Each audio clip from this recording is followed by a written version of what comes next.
नमस्कार मित्रों, हमारे YouTube चैनल मानस प्रसंग पर आपका हार्दिक स्वागत है। आत्मीय अभिनंदन है श्रद्धालु दर्शकगण एवं मानस के मर्मज्ञ श्रोताओं। आप सभी की आत्मीय उपस्थिति और सहभागिता से ही हमारा YouTube चैनल मानस प्रसंग की यह भक्ति यात्रा दिनों दिन पुष्पित एवं पल्लवित हो रहा है। मानस प्रसंग चैनल पर आपका बहुत आभार। हम अपने चैनल के माध्यम से भक्ति कथाओं से जुड़ी श्रृंखला के अलावा पौराणिक कथा तथा भारतीय इतिहास से जुड़ी रोचक कहानियां आपके बीच में लाते रहते हैं।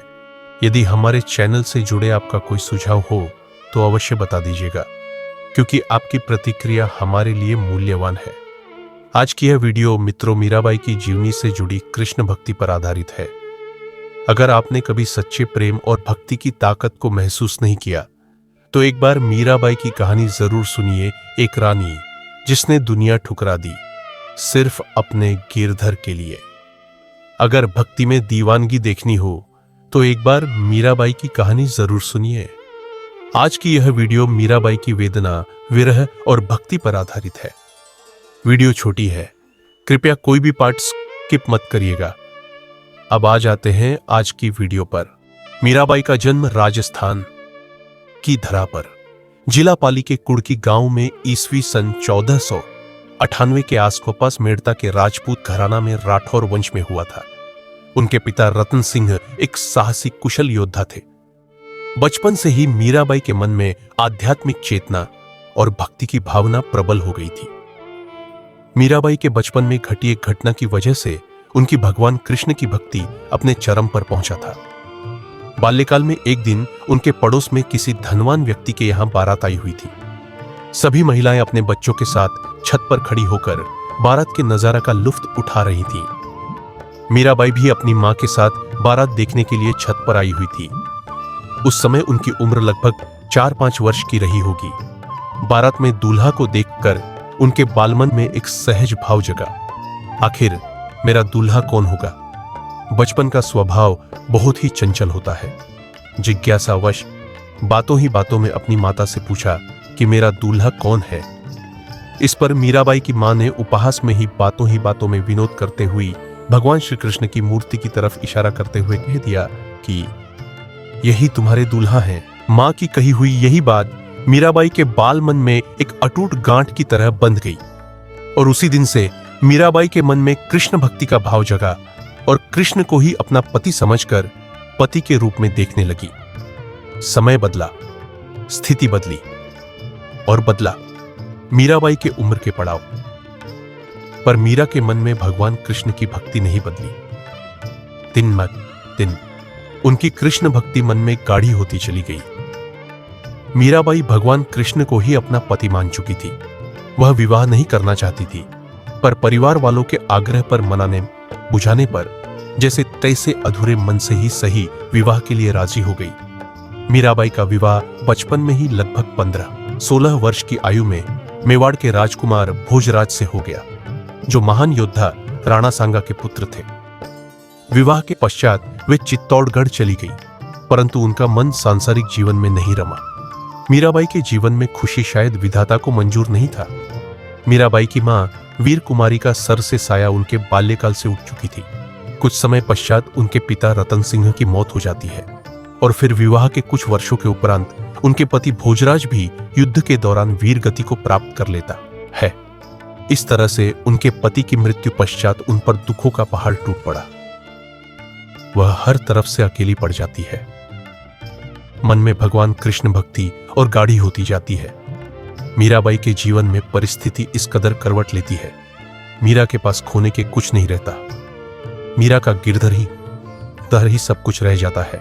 मीरा अपना वेदना को कविता में उतारती है। मेरे तो गिरधर गोपाल दूसरों न कोई, जो उनके अंतर्मन की वेदना है, पीड़ा है। ये सांसारिकता से विरक्ति है तो दूसरी तरफ श्री कृष्ण से लगाव भी। ये अंतर्मन का विद्रोह भी तो दूसरी तरफ अपने आराध्य पर समर्पण भी। स्थिति जीवन के प्रतिकूल होती जाती है। लोगों ने उन्हें पति के साथ सती बनाने का प्रयास भी किया, पर संभव नहीं हुआ। मीराबाई इसके लिए तैयार नहीं हुई। वैसे तो मीरा कृष्ण की दीवानी थी ही, पर परिस्थिति की मार धीरे धीरे सभी श्लेष की धीरे धीरे ही सही उनके मन से सांसारिकता का लोप होता गया। वह सांसारिक मोहर्ष माया का त्याग करते अब तो वो दिन रात कृष्ण भजन में लीन रहने लगी। उनके मन में भगवान कृष्ण की भक्ति दिन दुनी तो रात चौगुनी बढ़ने लगी। वे मंदिर में जाती, कृष्ण की भक्ति करती। वह कृष्ण की भक्ति में इस तरह लीन हो जाती, सुध बुध खो देती। वो नाचती, गाती और अकेले में भगवान कृष्ण की मूर्ति के सामने बैठकर घंटों बातें करती और अपने विरह को, मन की पीड़ा को अपनी लेखनी में उतारती। मीरा का मन अब भगवान श्री कृष्ण को अपने जीवन साथी पति के रूप में पूर्ण रूप से स्वीकार कर चुका था। मीरा का अपना कोई न था। एक तरफ सब कुछ खोने का दर्द था तो दूसरी तरफ भगवान कृष्ण को पाने की खुशी। वह भगवान कृष्ण की भक्ति में पूर्ण रूप से समर्पित थी। जब जब बातें मीराबाई की होती है तब तब उनके द्वारा लिखी गई कविता सामने मुखर हो जाता है। मन की एक पीड़ा बनकर, अमिट कृष्ण भक्ति का छाप बनकर मीराबाई की साहित्यिक भाषा उतना सुदृढ़ भले न हो पर भाव बहुत गंभीर है। मीरा की ये कविता, ऐरी में तो प्रेम दीवानी, मेरो दर्द न जाने कोई, घायल की गति घायल जाने जो कोई घायल होए, जौहरी की गति जौहर जाने जो कोई जौहर होए, सूली ऊपर सेज पिया की मिलना किस विध होए, गगन मंडल पर सेज पिया की किस विध मिलना होए, दर्द की मारी बन बन डोलूं वैद मिला नहीं कुकोए। उनके भक्ति भाव, कृष्ण प्रेम और हृदय की वेदना स्पष्ट परिलक्षित होता है। उनके हृदय की गति को समझने के लिए काफी रहेगा। मीराबाई की यही श्री कृष्ण के प्रति भक्ति नाच गान उनके ससुराल वालों को नागवार गुजरी। एक तो राज परिवार की शान, मान सम्मान और प्रतिष्ठा, तो दूसरी तरफ चाहे रात हो या दिन मंदिर जाकर सबके सामने कृष्ण की भक्ति में मगन होकर नाच गान करना, रात को लुक छिपकर अकेले मंदिर जाना और श्री कृष्ण की मूर्ति के सामने बैठकर घंटों बातें करना पूरा परिवार वाले की समझ से परे था। मीराबाई को उनके ससुराल वाले शक की नजर से देखने लगे।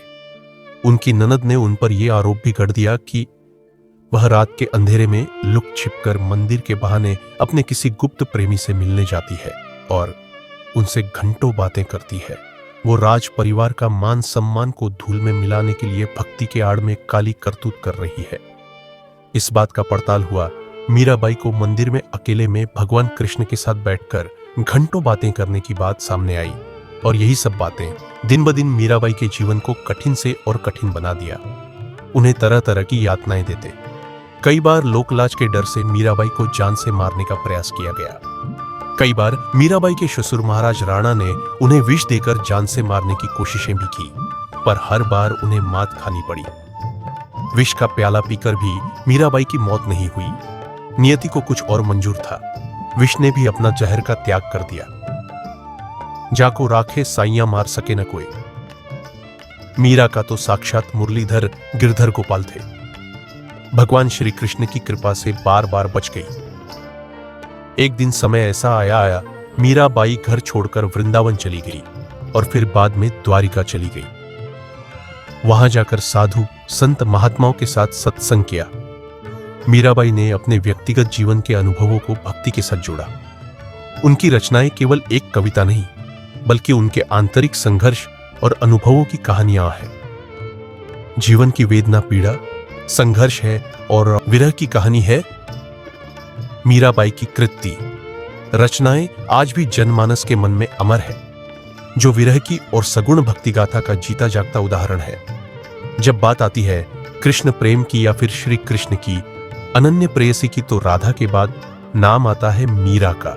यदि राधा दरस दीवानी है तो मीरा प्रेम दीवानी है। राधा ने भगवान कृष्ण को मधुबन ढूंढा और मीरा ने मन में ही पा लिया।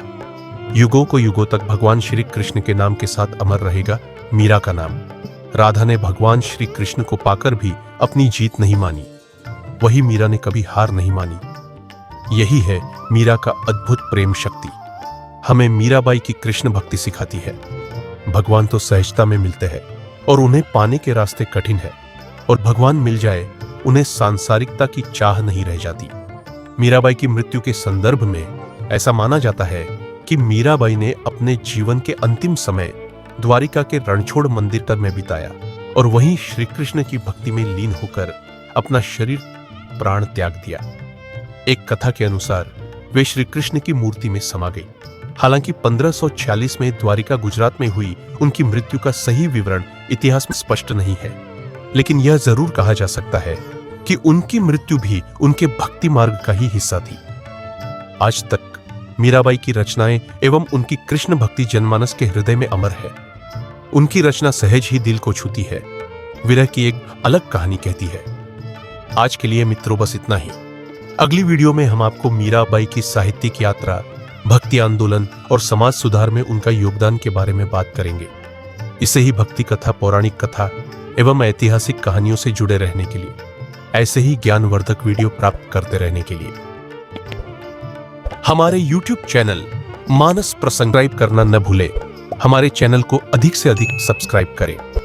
नियमित रूप से हम अपने चैनल के माध्यम से भक्ति कथा, पौराणिक प्रसंगों की रोचक व्याख्या के अलावा भारतीय इतिहास के अनसुलझे रहस्य की विवेचना और ऐतिहासिक कहानियों पर आधारित वीडियो आपके समक्ष लाते रहेंगे।